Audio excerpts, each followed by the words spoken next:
உலகத்தில் தயாரிக்கப்படுற உணவுப் பொருட்களில் தட் இஸ் நல்லா கன்சியூம் பண்ணக்கூடிய சுத்தமான உணவுப் பொருட்களில் 3ல் 1 பங்கு வீணடிக்கப்படுதுன்னு ஒரு ஐக்கிய நாடுகள் ஆய்வு சொல்லுது. அது இந்தியாவும் விதிவிலக்கு இல்லை. ஏன் நாம் வந்து நம்முடைய தேவைக்கு மேலே முதல்ல உணவு வேணும்னு ஆசைப்படுறோம்? நம்பர் 1, உங்கள் மீது உங்களுக்கு ஆளுமை வரணும். எனக்கு இப்போ இவ்வளோ தான் தேவை, இதுக்கு மேலே தேவையில்லை. இதுக்கு ஞானம்ல வேணும். ஞானம் அடைஞ்சால் மட்டும்தானே அது செய்ய முடியும். இது எல்லாராலையும் முடியாது. நீங்கள் கண்கூடா ஆங்கிலத்தில் டான்ஜிபிள்னு சொல்லுவாங்க. நான் கண்கூடா இது மாதிரி இருக்குது, நான் இதை பற்றி இப்போ பேசியிருக்கேன், எனக்கு மனசு சந்தோஷமாக இருக்குது அப்படிங்கிற மாதிரி சில விஷயங்கள் ஏதாவது உங்களுக்கு? இது வந்து வெளிப்படையாக தெரியாது. ஆனால் நான் தனிப்பட்ட முறையில் சந்திக்கிறேன். அவங்கவுங்க லைஃப்பில் எவ்வளோ மாற்றம் ஏற்பட்டிருக்கு அப்படின்னு.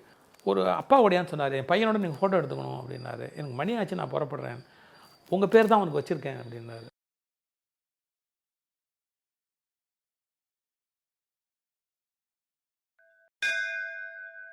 சார், இன்னொரு திரும்ப நம்ம சமூகத்தை பற்றின ஒரு கேள்வி. உலகத்தில் தயாரிக்கப்படுற உணவுப் பொருட்களில் தட் இஸ் நல்லா கன்சியூம் பண்ணக்கூடிய சுத்தமான உணவுப் பொருட்களில் 3ல் 1 பங்கு வீணடிக்கப்படுதுன்னு ஒரு ஐக்கிய நாடுகள் ஆய்வு சொல்லுது. அது இந்தியாவும் விதிவிலக்கு இல்லை. நம்மளே நிறையா பார்த்துருக்கோம். இங்கே தேவையோ தேவையில்லையோ புஃபே மாதிரியான இடத்துல நமக்கு பிடிச்சிருக்கோ பிடிக்கலையோ ஏகப்பட்ட பொருள்களை போட்டுக்கிறது, வீணடிக்கிறது மக்கள் யோசிக்கிறதே இல்லை. இன்றைக்கி நிறைய நடுத்தட்டு மக்கள்கிட்ட பணமும் புரள்ற மாதிரி இருக்குது. பிடிச்சிருக்கோ பிடிக்கலையோ 10 ஐட்டமாக ஆர்டர் பண்ண வேண்டியது, அது வந்து வேஸ்ட்டாக போகுது. அதை பற்றி மக்கள் ஒரு நிமிஷம் யோசிக்கிறது கூட இல்லை. அதை இந்த மாதிரியான ஃபுட் வேஸ்ட்டை தவிர்க்க முடியுமா? இல்லை அந்த ரீடிஸ்ட்ரிபியூட் பண்ண முடியுமா? வேறு யாருக்காவது கொடுக்க முடியுமா? இதுக்கு யாராவது நம்ம ஏதாவது பண்ண முடியுமா? வசதி படைத்தவர்களோ இல்லை உணவகங்களோ கூட அவங்களுக்கு வீணாக போகிற சாப்பாடை கொடுத்து உதவ முடியுமா? இது ஒரு ஆழமான ஒரு கேள்வி. அதில் பல பல படி இருக்குது அதுக்குள்ளே. எப்படின்னு கேட்டால், ஏன் நாம் வந்து நம்முடைய தேவைக்கு மேலே முதல்ல உணவு வேணும்னு ஆசைப்படுறோம்? ஏன் நம்ம ஆசைப்படுறோம்? நாம் வந்து ஒரு காலத்தில் வேட்டை சமூகமாக காட்டு மிராண்டிகளாக சுற்றிக்கிட்டு இருந்தோம். அப்போது ஃபேட், கொழுப்பு இது வந்து கிடைக்காது. உங்களுக்கு ஒரு நாள் வேட்டையில் பெருசாக கிடைக்கும், அப்புறம் அடுத்த நாள் கிடைக்காது. இந்த மாமிசத்தை வச்சுருந்து சாப்பிடவும் முடியாது. அப்போ அந்த காலகட்டத்தில் என்ன பண்ணியிருக்கிறாங்க, கிடைச்ச அன்றைக்கி நிறைய சாப்பிட்ருக்குறாங்க. பிறகு அந்த கொழுப்பு உடம்புல சேர்ந்துக்கும். ஒரு 40 நாள் தாங்குமா. அது உள்ளே சேர்ந்துட்டா 40 நாள் உணவு இல்லாமல் இருந்தால் கூட இது இவனை காப்பாற்றிடும். ஸோ இந்த படைப்பில் இந்த மனிதன் பரிணாமம் அடைந்து வளருகிற போது இவனுக்கு அப்போ ஏற்பட்ட அந்த நிலை வளர்ந்ததுக்கப்புறம் ஆசையாக மாறிடுச்சு. உனக்கு கிடைச்சோன்னே நிறைய நம்ம சாப்பிட்டோணும், அது அப்படியா நிறைய எடுத்துக்கணும் நமக்காக அப்படின்னு. இப்போ அப்படி இல்லை. அது இன்றைக்கே கிடைக்கும், நாளைக்கு கிடைக்கும், டிபார்ட்மெண்டல் ஸ்டோர்ஸில் கிடைக்கும், கவர்மெண்ட் ரேஷனில் கிடைக்கும், இல்லை வந்து ஹோட்டலில் கிடைக்கும், நாமளே வாங்கி ஃப்ரிட்ஜில் வச்சுருந்தா கூட நாளைக்கு சாப்பிட முடியும். இதெல்லாம் வந்து சப்கான்ஷியஸ் மைண்டுக்கு தெரியாது. எப்போ கிடைக்குதோ அப்போ அள்ளிக்கும் அப்படிங்கிற ஒரு தாட் வந்து உருவாயிடுது. இதை எப்படி மாற்ற முடியும்? நம்பர் 1, உங்கள் மீது உங்களுக்கு ஆளுமை வரணும். எனக்கு இப்போ இவ்வளோ தான் தேவை, இதுக்கு மேலே தேவையில்லை. இதுக்கு ஞானம்ல வேணும். ஞானம் அடைஞ்சால் மட்டும்தானே அது செய்ய முடியும். இது எல்லாராலையும் முடியாது. என்ன பண்ணலாம், இன்றியமையாத ஐட்டங்களை மட்டும் ஒரு இடத்துல வந்து பரிமாறுறது, மற்றதெல்லாம் தனித்தனியாக வச்சுட்டு வேணும்னா நீ போய் எடுத்துக்கோன்னு கல்யாணங்கள்லேயே மாற்றிடணும். இப்போ கல்யாணத்தில் என்ன பண்ணுறாங்க, 2 ஸ்வீட்டு, பாயசம் எல்லாமே கொண்டாந்து இலையில் போட்டுடுறாங்க. போடக்கூடாது. போட்டுட்டா இதை வேஸ்ட் பண்ணக்கூடாதுன்னு ஒரு பெரிய தத்துவத்தை சொல்லிட்டு சாப்பிட ஆரம்பிச்சிடுறாங்க. அதுக்கு பதிலாக பாயசத்தை ஒரு அந்த பக்கமாக ஒரு 1/2 கிலோமீட்டர் தள்ளி வைக்கலாம். கல்யாண மண்டபத்துக்குள்ளே இந்த மூலையில் வைக்கலாம். ஸ்வீட்டை இன்னொரு மூலையில் வைக்கலாம். வடையை இன்னொரு மூலையில் வைக்கலாம். யாருக்கு தேவையோ அவன் போய் அதெல்லாம் வாங்கி சாப்பிட்டுக்கிறான். இப்போ என்ன கெட்டு போச்சு, வேணும்னா எடுத்து சாப்பிட்டுக்கிறான். பேசிக் ஃபுட்டு மட்டும் ஒரு குறிப்பிட்ட இடத்துல கிடைக்கிற மாதிரி பண்ணால் கொஞ்சம் விரயத்தை தவிர்க்கலாம். இந்த சாப்பிட்டு இலையில் பரிமாறியாச்சுன்னா அதை வந்து நாம் கொடுக்க முடியாது. முன்னெல்லாம் ஆர்ஃபனேஜ் மாதிரி இடங்களில் வந்து சமைத்த உணவுகளை வாங்கிக்குவாங்க. இப்போ வாங்குறதில்ல. ஃபுட் பாய்சன் ஆயிருந்தாவோ, ஒரு பூச்சிக்கீச்சி விழுந்திருந்தாவோ, இல்லை அது சாப்பிட்டு குழந்தைங்க வாந்தி எடுத்துட்டாலோ, அந்த அங்கே இருக்கிற அந்த ஆர்ஃபனேஜ் இன்சார்ஜ் இருக்காங்களே, அவங்க வந்து they are answerable to the police. அதனால் இப்போ அவங்க வந்து சமைச்ச உணவு வேணாம் அப்படிங்கிறாங்க. பரிமாறும் போதே குறைவாக பரிமாறலாம். எவ்வளோ பேர் வந்திருக்கிறாங்க திருமணத்துக்குங்கிறத பதிவு பண்ண சொல்லலாம். கண்டிப்பாக நான் வந்து திருமணத்தில் உண்டு விட்டு போவேன்னா அதை முன்னாடி டேபிள் ரிசர்வ் பண்ணுறாங்களே, இதில் ஒன்றும் வெக்கப்பட வேண்டிய அவசியமே கிடையாது. நான் இன்றைக்கி நிச்சயமாக அந்த திருமணத்தில் சாப்பிடுவேன் அப்படின்னா நீங்கள் முதல்லையே வந்து அந்த 40 பேர் 50 பேர் 100 பேர்னு சொன்னால் அதுக்கு தகுந்த அளவு உங்கள் உணவு தயாரிக்கலாம். இதிலெல்லாம் யாரும் வெக்கப்பட வேண்டிய அவசியம் இல்லை. முன்கூட்டி டேபிள் ரிசர்வ் பண்ணுற மாதிரி தனக்கு ரிசர்வ் பண்ணுற பழக்கத்தை வந்து நம்ம ஏற்படுத்தலாம். ஆன்லைனில் வந்து நான் இன்றைக்கி மேரேஜில் சாப்பிட்டுட்டு தான் போவேன், இல்லை நான் சாப்பிட மாட்டேன், பதிவு பண்ணலாமே, இல்லை என்ன தப்பு இருக்குது? இவைகள் மூலமாக கொஞ்சம் தவிர்க்கிறதுக்கு ட்ரை பண்ணலாம். இன்னொன்று சொன்ன பாருங்கள், மிலிட்ரியில் வந்து ஃபுட்டை வேஸ்ட் பண்ணக்கூடாது அப்படின்னு. அது மாதிரி இந்த குழந்தைகளுக்கும் வந்து அந்த மாதிரி பகுதிக்கு போயிட்டு வந்து அவங்க அதிகம் எடுத்து வச்சு உணவை வீண் பண்ண மாட்டாங்க. இது விளையிறது எவ்வளோ கஷ்டம், தண்ணி எவ்வளோ கஷ்டம், விவசாயியோட உழைப்பு எவ்வளோ கஷ்டம், இவைகளெல்லாம் குழந்தைங்களுக்கு பள்ளிக்கூடத்துலேயே புரிய வைக்கணும். கல்யாணத்துலேயே யாருமே வந்து அன்பை பரிமாறலை சார், பண திமிரை பரிமாறுறாங்க. நான் எவ்வளோ பெரிய பணக்காரன் பார், உனக்கு எவ்வளோ ஐட்டம் போட்டோம் பார் அப்படின்னு. அது வந்து நம்மளை அவமதிக்கிற மாதிரி தான் இருக்குது. சில பேர் சில வீட்டுக்கு போனால் நம்மளை அவமதிக்கிற மாதிரி இருக்குது அந்த விருந்தை பார்த்தாலே. அவன் இருக்கு போடுறான், தயவுசெய்து என்னால் அதை ஏற்றுக்க முடியாது. லிமிட் பண்ணணும், இவ்வளோ தேவையில்லை, இந்த மாதிரிலாம் பண்ணணும். மகாசுவாமிகள், காஞ்சி மகாசுவாமிகள் சொல்கிறாரு, கல்யாணத்தை ஏன்டா இவ்வளோ காஸ்ட்லியாக்குனீங்க, அதுதான் ஒரு 2 சின்ன விஷயம், அது ஏன் இவ்வளோ ஆடம்பரமாக்குனீங்க, இத்தனை சடங்கு ஏன் கொண்டு வந்தீங்க, அதில் கொண்டு போய் இவ்வளோ பொண்ணை பெற்றவங்க கல்யாணம் பண்ண முடியாதபடி பெரிய பட்ஜெட்டை பண்ணி பல பெண்களை வந்து திருமணமே பண்ணாமல் நிறுத்தி வச்சுருக்கிறீங்க, எவ்வளோக்கு அவ்வளோ சிம்பிளிஃபை பண்ண முடியுமோ அதுக்குள்ளே பண்ணுங்க. இன்னும் என்னை கேட்டால், என்னை யார் கேட்பான்னு தெரியாது, கோயிலில் கல்யாணத்தை பண்ணிவிட்டு சாப்பாடு வந்து சிம்பிளாக தனியாக இன்னொரு இடத்துல கொடுக்குறது, விருந்துன்னு கொடுக்குறது ரொம்ப உத்தம். ஒரு கோயிலில் வச்சு தெய்வ சன்னதியில் திருமணத்தை இவங்க முடிச்சிருது சிம்பிளாக. இந்த ரொம்ப க்ளோஸ் சர்க்கிள் மட்டுமே இருந்து அந்த திருமணத்தை முடிச்சுக்கிறது. இதை நானே எனக்கு தெரிஞ்ச சொந்தக்காரங்களுக்கு கூட அப்படி சில பேருக்கு சொல்லியிருக்கேன் சார். ஆனால் அது வந்து அந்த அந்த கஷ்டத்தில் இருக்கக்கூடிய அந்த அவங்களே இண்டிவிஜுவல்ஸ் அவங்களே விட்டு கொடுக்க, இது வந்து ஒரு சில பேருக்கு அவங்களுடைய தொழில், இது தொழில். அவங்க வந்து அந்த கல்யாணத்தை பெருசாகிட்டே போவாங்க. 1 நாள் கல்யாணம், 2 நாள் கல்யாணம், மெஹந்தி போடுறது, ஊர்வலம் விடுறது, அப்புறம் வந்து அதுக்கு இந்த இதை பண்ணலாம்.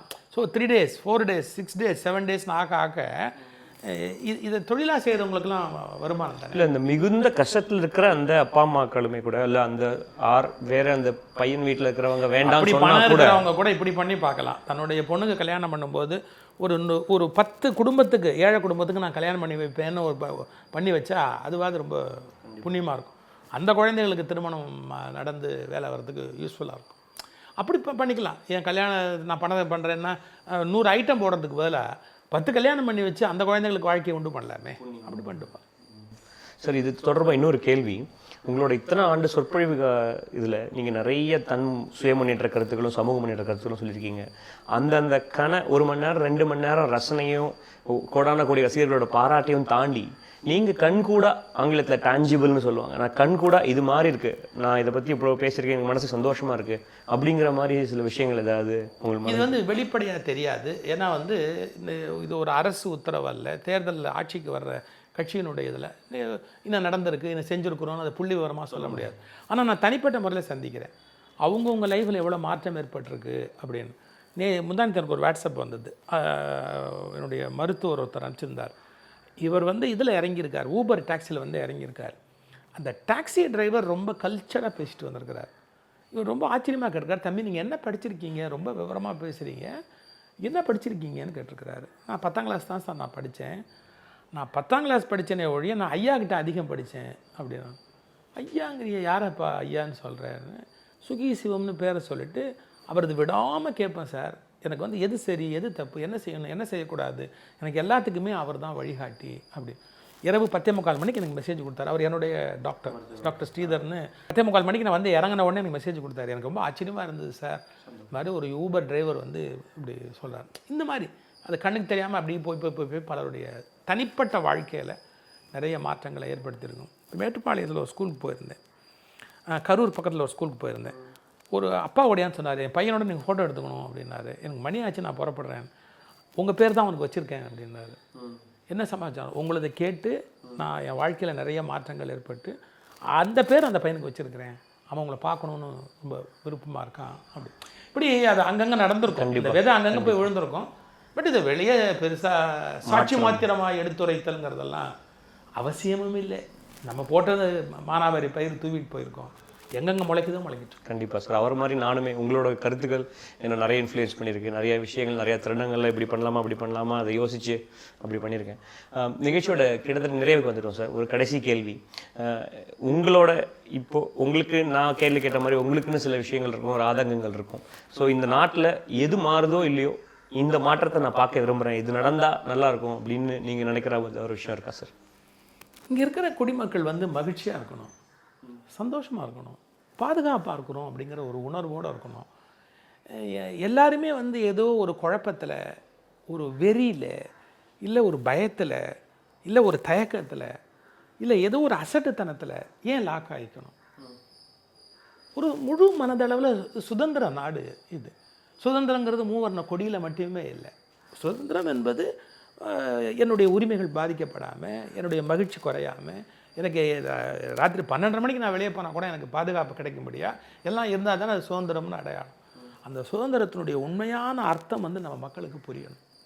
நாம் இன்னொருத்தர் விஷயத்தில் மூக்க நுழைக்கக்கூடாது அப்படிங்கிற எண்ணம் இருக்கணும். அது எல்லாத்த விட ரொம்ப முக்கியம். எனக்கு இந்த நாடு வேணுமா இல்லை என்னுடைய மதம் வேணுமா அப்படின்னு கேட்டால் நாடு வேணும்னு தான் சொல்லணும். ஏன்னா நாடுங்கிறது பல மதத்து நம்பிக்கை உள்ளவர்கள் ஒன்றா இருக்கிற இடம்.